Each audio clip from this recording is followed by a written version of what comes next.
નમસ્કાર, શો ટાઈમમાં આપનું સ્વાગત છે. ભાવનગરની આરટીઓ કચેરી દ્વારા માર્ગ સલામતી માસની ઉજવણી કરવામાં આવ્યા બાદ આજે સમાપન કાર્યક્રમ યોજાયો હતો.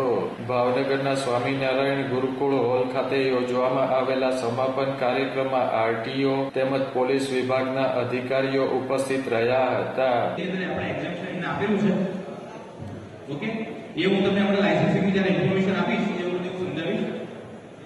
બાકી દરેક જે વ્યક્તિ ચાર આરટીઓ અધિકારી દ્વારા આરટીઓના નિયમો, ટ્રાફિક નિયમન, વાહન ચલાવતી વખતે રાખવાની થતી કાળજી અંગે માર્ગદર્શન આપવામાં આવ્યું હતું. પહેલા માર્ગ સલામતી વીકની ઉજવણી કરવામાં આવતી હતી.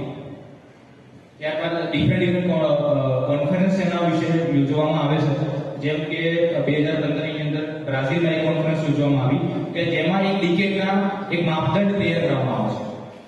ઓકે, કારણ કે આપણે જાણીએ છીએ કે એવરીડે વાહનોની સંખ્યા વધતી જાય છે. જો વાહનોની સંખ્યા એટલી વધતી જાય છે, સામે સામે જવાબદારી પણ આપણી એટલી સામે વધતી જાય છે. 2024-25 ના એ રેકોર્ડની વાત કરીએ તો પેટ્રોલ વ્હીકલ્સ 1.80 કરોડથી વધુ એવરી યર એનું વેચાણ થાય છે. ડીઝલ વ્હીકલ 25 લાખથી વધુ ડીઝલ વાહનોનું વેચાણ કરવામાં આવે છે. અને હાલ ઇલેક્ટ્રિક વ્હીકલ્સનો બી ઘણી જગ્યાએ ટ્રેન્ડ ચાલી રહ્યો છે. એની પર વાહનોની સંખ્યા સાથે સાથે વધી રહી છે.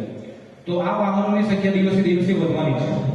પહેલા એવું હતું કે ઘરની અંદર જો 4 વ્યક્તિ હોય તો એમની પાસે એક ગાડી હોય, એક 2 વ્હીલર હોય, એક 4 વ્હીલર હોય.